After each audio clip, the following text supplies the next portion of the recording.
Rachel here from Rachel Mack and the Revival, and let me give you guys a little sneak peek behind the scenes look at what we were up to all these last months in the studio.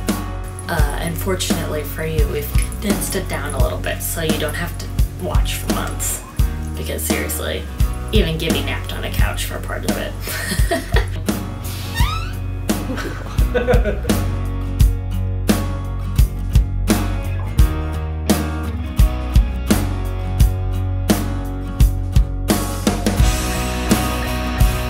The weird thing is, in projects we've both done before, it was, how can I leave my mark on this and still, you know, I'm confined to this small area. Like, I've just got bass, or I've just got guitar, yeah. And that's how I have to express myself and submit my sound as a part of this unit.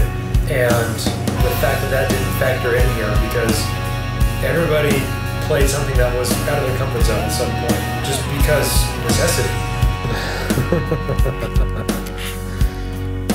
Yeah, that's badass. Have to get really dramatic. Got it. Well, obviously, we take ourselves super seriously. So, there's that. We didn't have somebody to do glockenspiel, Like whatever. synthesizer glockenspiel, exactly. It's what we needed, and we were there, and it was a 2-hour drive to get to the studio, so.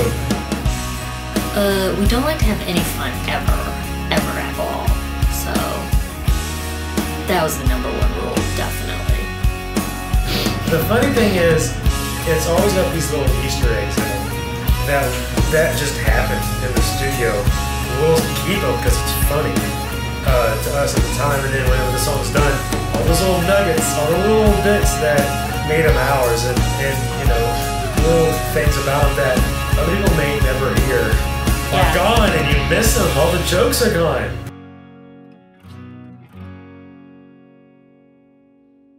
Let's see. Well, we had Mr. Tyler Warren on the drums.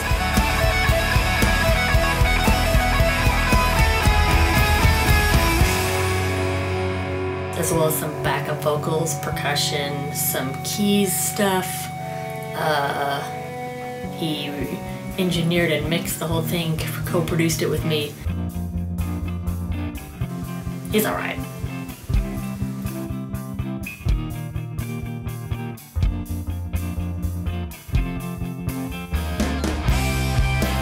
It was great to be able to not be limited, because the tools at our disposal in the studio, most of which were legit, they weren't samples. No. So it was cool, A, to have the ideas and not have anything out of reach. And it ended up being really good for me too, because I was doing a whole lot with music, and then as I winded that down, and this album was the only thing I was doing, I could devote all the energy to that. And it got to be where, you know, a day off from work was a day on making this, and it was a total escape for me, and it was a total way to vent and to put positivity into something that I really was exhilarated by. Can you hear it, or is it just me hearing it? I can hear it upstairs. Okay. I was like, do I just look like a weirdo? I mean, I'm sure I do. Sometimes creativity, I think, needs to have, you don't want to like have tons of boundaries and rules. Like, rules are bad for creativity, but I think sometimes having boundaries with which you have to work forces you to make decisions that end up making it better in the long run. Versus if we just took, you know, if we were like, we're just gonna work on this song for hours and hours and days and days and days, you're just gonna eventually overdo it, and you're gonna overthink the little bits of magic. You know what I mean? So I think the whole having to, like, you know, we're driving for almost 2 hours, we're gonna go, this song is our mission today, we're gonna hammer it out. And then when we go home, that's what we got. So, you know, barring a couple maybe minor tweaks here and there, but We didn't always know what was going to happen, because sometimes we go to the studio and we pick a song that day. This one song, like, hey, but I had this idea last night. Yeah. And then listen to it, and then I'm like, no. No! We did this today, right now. And those are some of my favorite songs Yeah. A couple of the songs I literally wrote within 12 hours before we got there. Like, at least 3 of them, I think that was the case. Yeah, they really were. Because I think because I didn't have a chance to overthink them.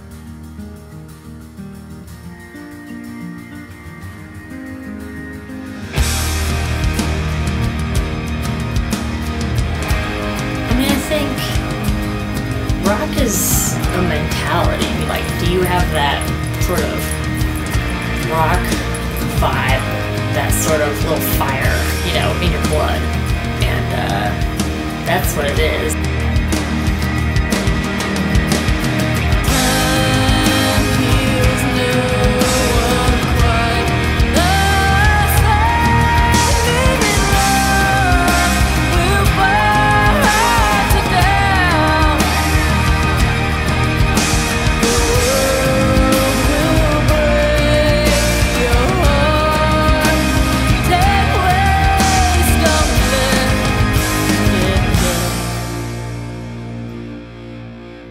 You did.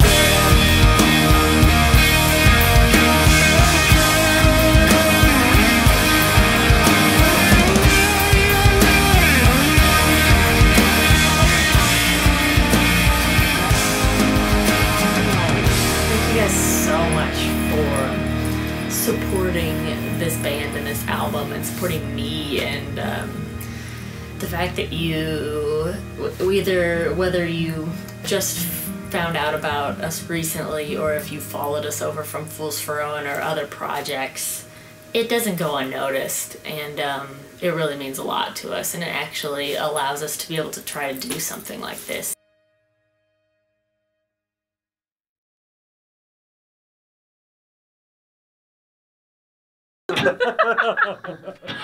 I think you're going straight to the ceiling now. I'm getting perspectives. Yeah. Are you? Yeah. Play something.